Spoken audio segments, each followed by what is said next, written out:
A girl asked the man, "Uncle, do you work at the factory across the street?" The man said, "Yes, sweetheart. What happened?" The girl said, "Uncle, could you do me a favor? I'll give you some money in return. Actually, my school suddenly scheduled a parent meeting, but my grandparents can't go. Only parents were invited." The man asked, "Then why don't you bring your parents?" The girl said, "Uncle, my parents," and she suddenly fell silent.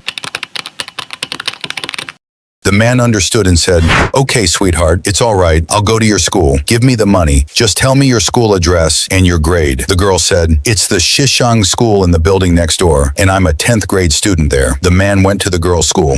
When he returned, he told her, "Sweetheart, the meeting is over. I had no idea you were such a smart girl. You ranked first on this exam, and keep studying hard. In the future, become someone who can contribute to your country and your community. Here's your certificate. It's a reward for all your hard work." The man then took out some money and said, "Here's $200. Keep it as a reward from me." The girl immediately said, "No, uncle. My grandfather taught me never to take money from someone like that." The man said, "I'm not a stranger. Keep this money to buy school supplies and clothes, and get some good food for your grandparents too." The orphan girl said, "Thank you, uncle." The man then handed her his business card and said, "This is my number. If there's ever another parent meeting and your grandparents can't attend, or if you have any problem at school, call me. Even if a teacher asks to speak with your parents, let me know. I'll come to you right away. I have to go now. Take care of yourself." Just as the man was about to leave, the orphan girl said, "Uncle, I have one more request." She innocently said, "I've wanted to see and call someone my dad ever since I was a little girl. Can I call you dad just once?" The man said affectionately, "Yes, sweetheart, of course you can." The girl said, "Dad!" The man became emotional, hugged her tightly and said, "Sweetheart, always study hard. If you ever have any problem, make sure you call me." The girl said, "Yes, Dad." The man said, "Come on, I'll take you home." A little while later, the man received a call from the school director. The director said, "Hello, I'm the school director. One of our teachers found a file that belongs to you. There may be some important documents inside. Please come pick it up." The man said, "Thank you very much. Yes, it's mine. I'll be there shortly." The director asked, "Sir, may I ask you something? What are you to Wang Yi, the 10th grade girl? Her grandparents are elderly and she doesn't have parents." The man said, "From today on, I'll be responsible for all of her school tuition, books, housing, food, and education expenses. Whenever there's a school fee that needs to be paid, don't ask the girl for anything. Call me directly at the number I gave you." The director asked again, "But what are you to her?" The man answered emotionally, "Director, she's my daughter. I'm her father." With that, the man ended the call and said, "Everyone, today I met this girl and you saw everything I did for her. Sometimes a child needs a genuine support system and a sense of belonging more than they need money. Tell me, do you think every orphan child deserves someone like this in their life? If you agree, write just yes in the comments.